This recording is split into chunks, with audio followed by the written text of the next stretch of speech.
alongside Harry B. Loomis with a very special episode of the Show Me NASCAR podcast. We're recording this on Thursday. Had this originally recorded on Monday, but I'm an idiot and didn't know that it wasn't recording the audio. So take two. But Harry, it's been only a couple days, but how are we doing? We're doing pretty good. We are having a talk, and I know that Zoom's automatic settings were to turn the audio off, but hey, got a little bit more to talk about this week, so let's get into it. Exactly. The one big news that came up before it actually came out just like 30 minutes after we first recorded was the whole Kyle Busch Gun Mexico issue. Kyle released a statement on Monday afternoon, literally 30 minutes after we recorded the first episode of this week. But I'm going to go ahead and read that now. It says, in late January, Samantha and I enjoyed a several-day vacation to Mexico. When departing the country, my handgun was flagged during the routine screening at the airport. I have a valid concealed and carry permit from my local authority and adhere to all handgun laws. But I made the mistake of forgetting it was in my bag. And you can read the statement on Kyle Busch's Twitter. He released that. But basically the situation is that his family took a trip to Mexico. Kyle has a concealed and carry. He brought it into Mexico. That wasn't flagged. But whenever they were coming back out of the country, that's when he was detained for a little bit and was arrested. And the original sentence was 3 years in Mexican prison or it was 20,000 pesos, which I believe go to like $1,000, and he paid the fine. I don't believe there's going to be any further consequences. NASCAR's already came out and said that this requires no NASCAR penalty. And at the end of the statement, he says, "My family and I consider this issue closed, and I do apologize." So, I mean, Harry, is there much to think about this? I honestly think it's just an honest mistake. I mean, is there any other way of looking at it? Yeah. I'm kind of with you. I think it's an honest mistake at the same time. The fact that he was able to leave the country to begin with after being detained, and the fact that NASCAR said no further punishment, I think it's kind of a done deal at this point. And you know, I don't own a gun or anything like that, but I know Kyle was. I think he was in the Mall of America last year when there was a shooting there. There's a video of him and I think it was Brexton. Yes. Trying to leave. So I don't know when or how long he's had it, but being in a situation like that, I wouldn't blame him for having extra protection on his hands. So I think it's a done deal, honest mistake. I think everyone can move on. Oh, 100%. I 100% agree. So I believe that's the only negative, if that's negative, that's the only negative news. But we did have, talking about the Clash. Clash was this past weekend.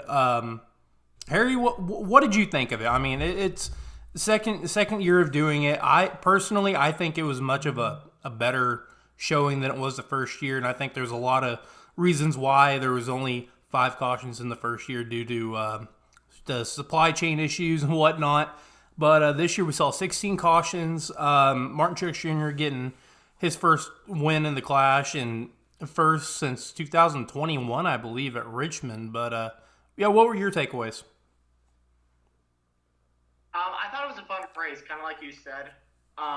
It definitely seemed like the drivers gave less of a damn, especially in terms of the well-being of their cars than last year, like you said, because of the supply chain issues.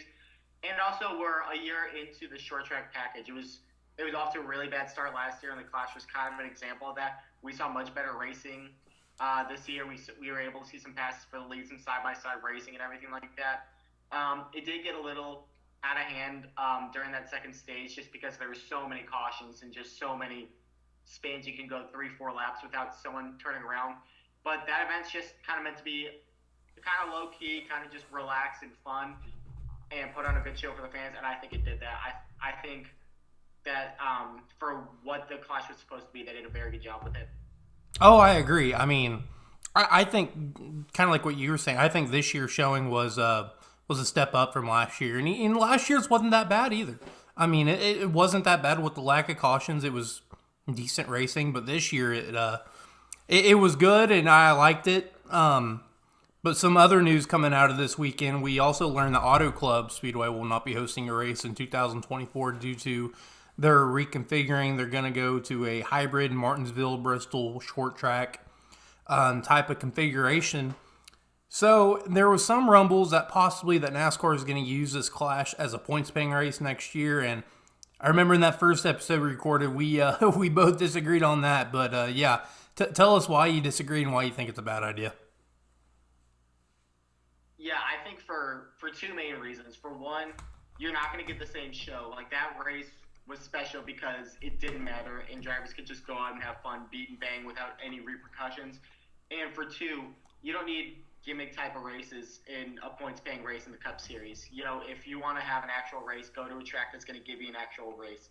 With the Clash, you can't fit 36 cars in that track. 27 was too many in that main event, and any trying to add any more to that is just a disaster and a nightmare race waiting to happen.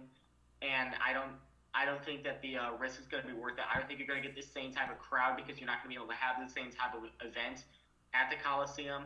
And I don't think that there's any possible gain to it. I would rather see no race in that area than try to force the Coliseum. If you want to have an early race in California, get that West Coast swing. Why not move a track like Sonoma from its summer date to California spot and then have another oval Midwestern type of track take Sonoma spot that last race on the Fox broadcast, which is kind of a big factor. What kind of just where Fox wants to go for next year in their last year of the TV deal.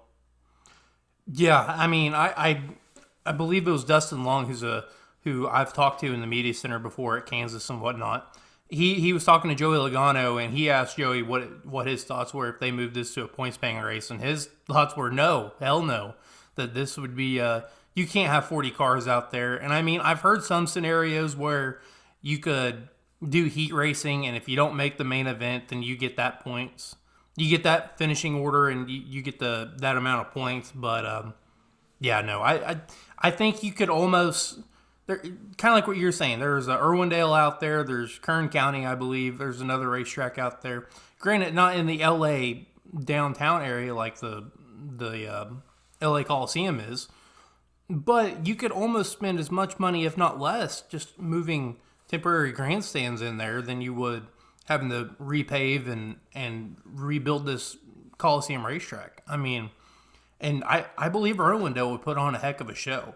If what we saw at LA is going to be the new short track, like if that's how they're going to race at short tracks, they're going to be great. They're going to be a way step up than last year. And I think adding Irwindale or something like that, because you want that Southern California market, because I know it doesn't seem like it, but that's one of the biggest NASCAR markets just due to all the people that live there. So you have to be racing in Southern California, I believe, but at the LA Coliseum, I don't think so. Not for a points paying race. The Clash is fine. I love the Clash. I mean, it's a gimmick, but not a gimmick. But it's enough of a gimmick that it doesn't need to be a points race. That's the biggest point to me. Like it's not like it's a farce of a race. That's actual racing. It's good short track racing. But if you want short track racing, it's going to save you a lot of money. And if you wanted to, you could get a pretty good crowd, like you said, at a Kern and an Irwindale instead of forking over $1 million for a one-time used track and then scrapping it and having to rebuild it any other time you want to come back. I just don't think that's worth it to NASCAR at all. What did you think of the Wiz Khalifa halftime show? I'd say it's a halftime show. They stopped at Laugh 75 and had a midway concert, I guess, with Wiz Khalifa. Had a couple of songs there, and yeah, what'd you think of it?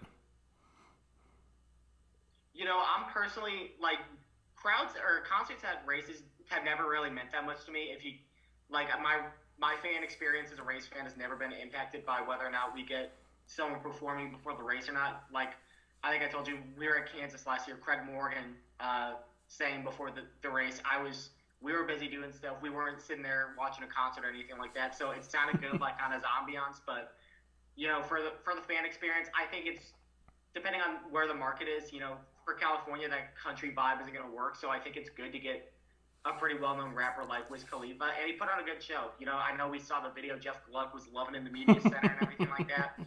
But I don't think it hurts NASCAR to kind of take a step out of their comfort zone per se in that area and get something that more fans are going to be into that maybe wouldn't have the same experience. like a Craig Morgan or like a Luke Combs seeing the Daytona 500. So I think it was good for what it was. Oh yeah, I mean, I don't think I want to see this in actual points paying races. I don't want to see a halftime break. I mean, I think kind of like what we said, the Clash is a gimmick, but not a gimmick. But that's a perfect place to do it. And like you said, like having Wiz Khalifa there, not a lot of LA people are into country music like they are in the Midwest here, especially in Missouri. But no, I thought he did a great job, and yeah, and the Clash was fun. It was a fun weekend. Everybody that went there, they said they had a fun time. It wasn't like going at Daytona and watching 25 cars wreck and all damaged. It was good racing, and it was a fun weekend overall. Going talk about some of the news last week. Again, this is going to be old news. It was new at the time, but now it's old. Talking about the wet weather tire, they're going to be running that at some ovals.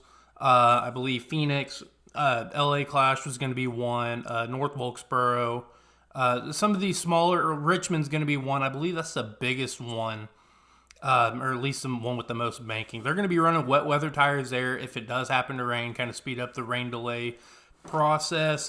Some other news: no stage cautions at road courses now. They're still going to have the stage. They're just not going to throw the yellow flag and bunch up the field. Yes, that is a big win for us fans. Some other rules that are kind of big. The top 30 rule is no longer going to be in play. That means the old rule was that if you were as long as you were in the top 30 of points, and you got a win, you were automatically in the playoffs. Now there's no top 30 rules. It's win and you're in as long as you complete the whole season or at least attempt to.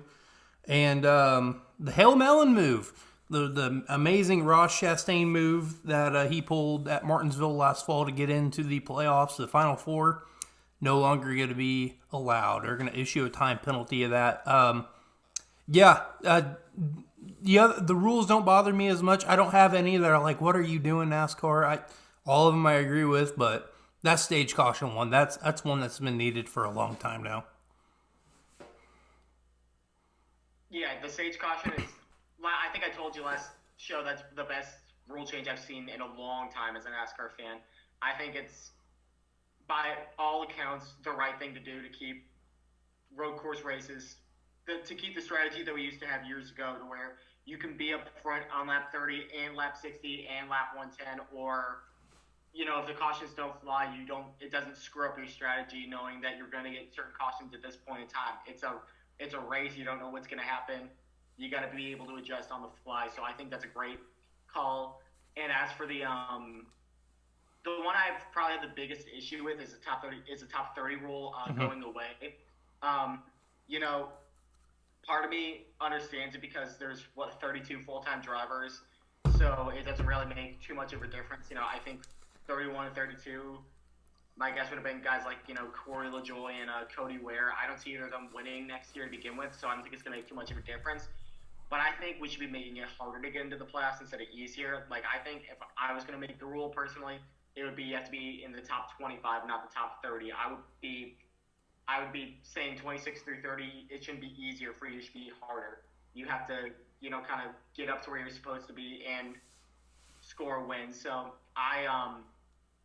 but that's kind of an issue, just me thinking that the playoff field is too big to begin with. So for the rule, for what it is, I mean, I can live with it. I don't think we're not going to see Chris Bueshers from Pocono 2016 every single year. So I think that rule's fine. It's just a matter of the playoff field that I'm not a fan of to begin with. And you're talking about the playoff field. I do have a question for you. Are you content with the 16 drivers, or do you feel like we need to reduce that even? Because I sometimes feel like we need to. I think it's way too big. We said 32 drivers. That's half the field. That's half the full-time drivers are making the playoffs.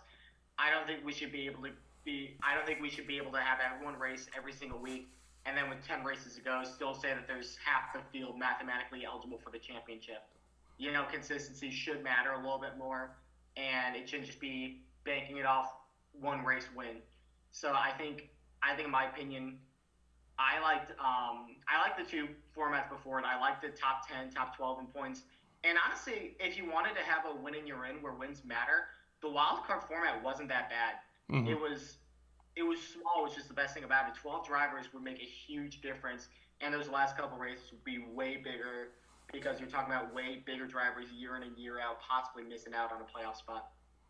No, yeah. I mean, that's the one thing that you don't see now. I mean, granted, with the debacle between Ryan Blaney and Martin Truex last year, those were some kind of big names that most likely were not going to make the playoff field. But yeah, I can remember, Kyle Busch missing the playoffs. I remember Carl Edwards, Jeff Gordon in 2013 before that farce and he got added in to the 13th spot. I mean, Right. I mean, I don't know. The 16, I like the winning you're in. That's okay. That doesn't bother me as much. But the big thing that bothers me is this is going to be hypocritical because I like the Game 7 moments, but I don't like how it just determines to the final race. It just determines the one race at Phoenix or Homestead or whatever. I miss the points battle. I really do. I know I didn't really like it when the drivers finished second or third and be like, oh, it was a good points day. I mean, you don't want that. You want your drivers going for the win. But at the same time, that's why with points finishing and whatnot and close points, that's how you get the Tony Stewart and Carl Edward battle. That's how you get the 1992 Hooters 500 when 6 guys had a mathematical chance of winning. That's how you get these magical moments, to have a great championship finish, and it doesn't feel gimmicky like the win and you're in, especially for the final race at Phoenix. I mean, it's ridiculous. I'm just gonna flat out say that's one thing. If I was in charge of NASCAR for a day, I would get rid of that. And I don't know. Sorry, I went on a little tangent there, but what are your thoughts? No, I agree with you 100%. To your point, I think those are more Game 7 moments than the ones we see every year because, you look at other sports, there has been a Game 7 in the NBA Finals since, I think, 2016, NHL since 2019, MLB since 2019. They don't happen every year. That's why they're special. Mm-hmm. And I agree with you. We talked about, you don't want to hear drivers come out and say, no, it's a good points day because you want to see them going for the win. But there's an art to that. There's an art to, I'm a Matt Kenseth fan. There was an art to a guy that took qualifying 25th, having a crappy car to start the race, but making it better throughout the day, taking a 10th place car and running 6th with it. Like there was something that was invaluable to being able to do that and being able to win a championship like that, like he did in 2003. There's something to just, instead of beating, banging, going for the win, getting the absolute most out of you can out of your equipment. There's something to consistency that doesn't matter anymore. I think consistency should be a big deal, and it's completely gone wayside. And I believe you can do that with the points and make it simple for new fans to catch on. Have you ever tried? I personally haven't. I mean, I've maybe tried every once in a while, just saying, "Oh, it's a win and you're in" format. But try explaining our points format to a fan or to a sports fan that's not involved with racing. I mean, NFL. You win and you're out. That's great. But they don't have the points. They don't have kind of a structure like we do. I mean, I believe there's a way simpler way we can do it that could produce great Game 7 moments that are actually special and that are not gimmicky. I mean, if I would have told you, let's say at Darlington, the first race of the playoffs, Joey Logano is going to win the championship, would you have thought that? Okay, I don't count because I actually picked Logano to win the playoffs beforehand, just on a hunch. Oh. But no, you can't. There's no way to predict that. He hardly did anything. When did you hear about Logano in any race in the playoffs besides Las Vegas and Phoenix? You didn't. He was a non-factor. You didn't. And to your point about trying to explain the playoff system to non-racing fans, I've sat down and watched races with my roommate and my girlfriend on several occasions, and they have to ask me the same questions about what's going on with the playoffs and everything like that. And it's not a matter of like, oh, they're just not listening to one ear, not the other. They're genuinely trying to understand it. It just makes that little sense. Right. So if you want to include more race fans, if you want to get more race fans, if you want to get more people to like NASCAR, you got to make them understand it. Yep. My sister was big into robotics. Like, I can think the competition's cool and everything like that, but I'm never gonna get into it because I don't know what the hell goes into a robotics competition or how to build a robot or anything like that. Right. It's the same thing. It just doesn't work. And to be fair, we're not exactly building robots. We're watching race cars go round and round. It shouldn't be as difficult as we're making it. Right. No, I 100%. And my girlfriend's done the same thing too. She's like, well, what just happened? And you kind of have to process it. I really don't know. Like, you usually have to go on Twitter for Bob Pockers or Jeff Gluck or whatever to answer what happened, especially in the points thing. But I mean, it's, there's got to be a way simpler way, and I believe there is. And the playoffs don't bother me. They don't, because I think sooner or later NASCAR was going to have to get in the playoffs. If you guys have listened, if you haven't, I suggest you do. The Dale Jr. download with Brian France on, that's a great episode.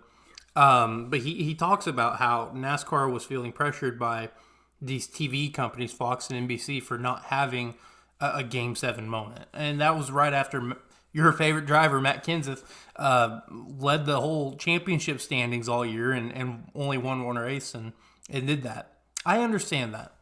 And you're going to have some years where, you have a driver that's going to kick ass and do such a good job that it's not exciting. But that's what makes some Game 7 moments so special, like you said, because it doesn't happen very often. But right, and looking back on different styles of playoff formats, the first year the Chase I thought was a hit. Kurt Busch won it, and everyone thought it was a joke because he wasn't the best driver all year. Jeff Gordon was. He should have won that championship, or Jimmy Johnson, and he beat them by 8 and 11 points. So, and no one knew what to expect. Everyone thought it didn't count the same as other championships. But that was at least 10 races of consistency. Then going to 2014, when you adopt the win in your in format, Ryan Newman nearly wins the championship with no wins over Kevin Harvick that ended up winning 5. And he was never a threat all year long. No one had heard of him until everyone was like, how the hell is Ryan Newman still in the playoffs? How does he still have a shot?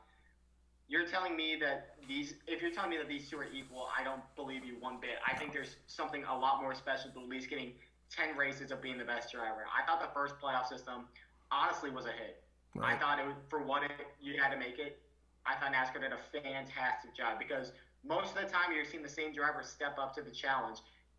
Tony Stewart was the best driver all year in 05. Jimmy Johnson was the best in 06. They won those championships. Johnson again in 09.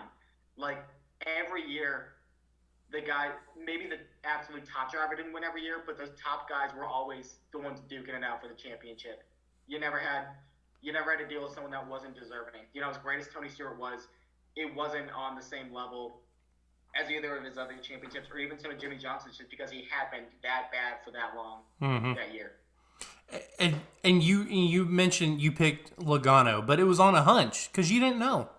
I mean, I can only think of two of the past. When was this? It was 2014 because Harvick. I can name maybe 3 instances where the champion was the actual champion of that year, at least in my opinion. You got Harvick in 2014, you got Truex in 2017, and you had Larson 2 years ago. Those are the only 3. I would add Kyle Busch 2019. He was the best that year too. I could agree with that too. Yeah, but to your point though, that's 9 years of this championship format, and what's that? 4 drivers. Right. Yep. That's not good enough. No, it's not. The biggest thing to me, the guys that you're taking away, the guys that lost those championships, Harvick had 28 top 10s in 2015, lost to a guy that missed 11 races. 2016, I don't really have a problem with that because Johnson's championship was amazing. But 2018, you had the big 3. Kyle Busch had 8 wins and a nearly sub-8 average finish. 2020, Harvick was 7-3. Like, those guys that are missing those championships, you're talking about historic seasons, and you're talking about Kevin Harvick and Kyle Busch in particular as 2 of the absolute best drivers of all time. Like, that's bordering top 5 of all time category if those guys are able to get those championships, and you're taking those away from them. I'm not defending Harvick or Kyle Busch by any means, but that's the kind of history that you're taking away. in trying to go for something that hasn't worked. You know, the ratings just haven't been there for this playoff format. And just one final, since we're on this tangent, I do got one final thing talking about that. I remember, I forget who it was, and it could have just been Harvick talking about on TV with NBC, but I remember it was whenever Kyle Busch dumped him to try to get into the Final Four at Martinsville, I believe 2021 or 20 or 21. I believe it was 20, I 2020. think it's 20. Yes. Yeah. But I remember him saying, we're championship, doesn't mean as much as wins do because wins are legitimate. I don't know if he actually said it like that, but it came across that way. And just hearing that, like, kind of blew my mind at the time. Like, wow, I didn't think, that this wasn't legitimate, but I'd say it, but it's not anymore. It's a crapshoot, but. It really is. Which is the worst thing you can have in a championship. I remember watching that race, and the worst part about it is that I think everyone that understood the situation knew that Harvick was going to dump Kyle Busch. Kyle Busch even knew it. Mm-hmm. I remember someone texting me. I remember my dad saying, "If I'm Kyle Busch, I'm beating him up on the spot," and I'm like, "Absolutely not," because Kyle Busch probably understands it as well as anybody because he just won the championship the year before. Right. Like he just what else are you even gonna do? Like if you're Kevin Harvick, how do you even apologize to Kyle Busch? Like, sorry, I completely junked your car. I was trying to beat you for 11 so I could run for a championship. How does that even work? It's just a shame that that's what it's come to. Yeah, no, it really is. But we got to move on. Speaking of dumping people, since there were 16 cautions at the LA Clash, we did have some kind of not dust ups, but some drivers mad at each other for sure. We can always use a lot more of that. But you got Bubba Wallace and Austin Dillon. That was kind of the main one. Ross Chastain and Denny Hamlin, they kind of ran into each other just a little bit on track, and then obviously Kyle and Joey. And Kyle had a huge tangent about how drivers race like assholes all day. I mean, do you see this carrying on? I mean, these driver rivalries. I mean, maybe the Ross Chastain one, but in my opinion, I don't think they'll last very long, especially with Daytona here in a couple of weeks. So, do I think that the issues at the Clash are going to lead to issues during the season? No, I don't at all. I think everyone kind of knew what it was. It's mainly the Austin Dillon, Bubba Wallace one that was both of them were racing hard and beating the crap out of each other. They both said all good. It was just short track racing pretty much. But as for Denny and Hamlin, Logano Bush, I don't think we've seen the end of either of those, just because Sunday wasn't the beginning of them. You know what I mean? Like they've had their run-ins. Hamlin and Chastain had, I think, 3 run-ins last year. They don't like each other. I don't think anything's going to change that. And I think Kyle Busch and Joey Logano have had bad blood since the day Joey stepped out of JGR. Like, that's been brewing for a decade. They've had a lot of run-ins. Kyle punched him in the face one time, and then got bloodied up by his crew. Nothing's changed there. They're still not going to like each other. They're still going to race each other hard. But for the most part, they do race each other pretty clean. Like, racing for the win. Like, Gateway last year was a fantastic battle between the two of them. So I don't think they're gonna earn hard and bow down each other, where every time they see each other they have to take each other out. But they're gonna race hard, and they're not exactly gonna shake hands afterwards. Oh yeah, no, I agree with that. That's a and even last year at the Clash, that those were the final 2 battling for the win, and obviously Joey got that win. But yeah, no, I don't think you're going to see any retaliation at Daytona, but I do believe the Ross and Denny. I don't believe that's over with. I believe those two have some bad blood for each other. More Denny than Ross, but yeah, no, I believe these rivalries are good for the sport, and I believe they'll help sport grow for sure. I think so too.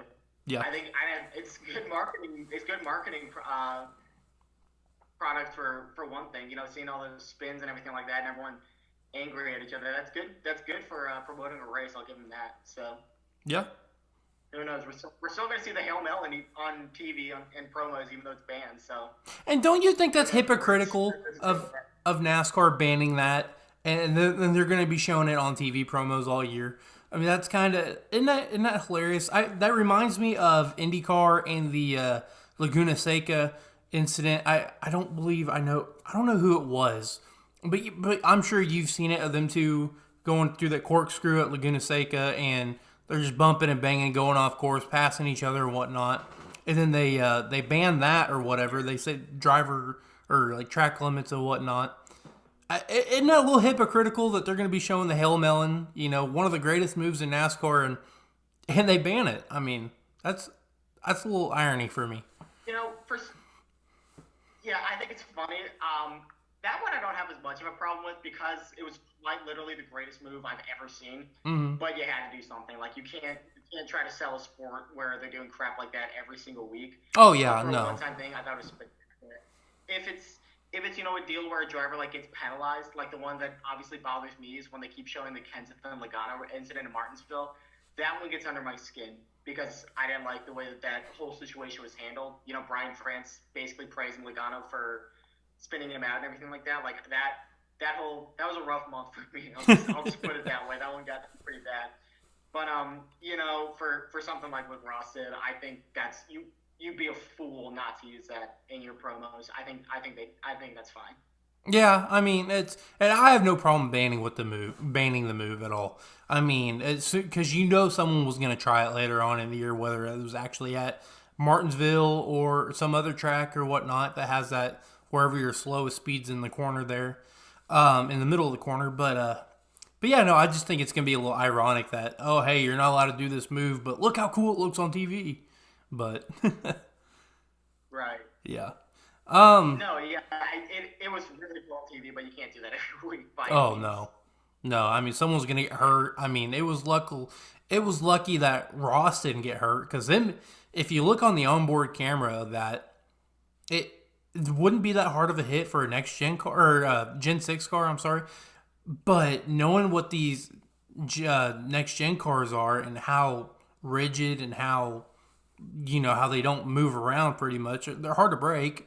I mean, just seeing that impact and seeing him shake like that, I'm surprised he didn't get a concussion or get hurt. I'm thankful he didn't, but I'm definitely surprised that, or even the gate, or even the crossover gate, that could have went wrong. That could have been really bad. Could have been Right. another Michael Waltrip incident from the '90s at Bristol. I mean, it was a great move, but yeah, I'm glad to see it that nobody else can do it. No, that's being proactive instead of reactive. Good job by them. I'm not surprised Ross didn't lose about 8 of his teeth on that one. Nice. Well, that's pretty much all from the past week. We do got Super Bowl Sunday. The Chiefs and Eagles are going to play. Go Chiefs. But we do got Daytona 500. I am luckily enough that I'm going to get credentials of Speedway Digest and go there on Thursday and come back on Monday. So I'm looking forward to that. But Daytona's coming up around the corner. Do you have any predictions, especially without seeing cars on track? And what are your thoughts on not having any practice before qualifying on a Wednesday night? So I'm not a fan of the qualifying just because I think it's the biggest race of the year. Indy takes a whole month away for the 500. I think you should be doing the same thing for Daytona. I think I'm kind of I don't understand why you don't have practice going on even this week, going into next week, because you need to have those cars right. It's not You can't treat it like it's a Talladega or it's an Atlanta Super Speedway race. You can't, because it's not. It's nothing. Nothing equals Daytona. So I don't think qualifying's honestly going to mean too much this year because no one knows what to expect. Like, I would be surprised if Hendrick sweeps the front row again just because it's what they always do here. Mhm. But it's kind of going to be a crapshoot this year. As for who I predict to win, I predict the 4 crown jewels every year for my website predictions, and I think Chevy's going to win it this year. They haven't won it since Austin Dillon in 2018. I think they have strength in numbers this year, and I think the most underrated super speedway driver, he's got to win at Daytona. He's got to win in Atlanta. He's won a duel before. I actually picked William Byron to win the Daytona 500. I think he's really underrated as a super speedway driver, and he always gets off to good starts. He won Homestead last year, third race of the year, or 2021. He won Atlanta and Martinsville early on. Was the first guy to 2 wins this year. I think Byron's going to get the job done. That's a solid prediction too, because Hendrick, kind of like what you said earlier, Hendrick has always qualified great at Daytona 500. Usually top two of their cars are on the front row, but they haven't finished well at the Daytona 500. But if you look at the past couple of races, especially last year, if you're counting both Atlanta races, Chevrolets have won the past 5 out of 6 restricted plate or not restricted plate, but super speedway racing. So I don't think you're wrong by picking a Chevy. To me, I think this is going to come down to restricted plate race experience, and it's going to be hard to not go with Denny Hamlin. I mean, I believe 2023 is going to be his year. I really do. He's going to be one of my favorites for the championship in November. He has 3 Daytona 500 wins.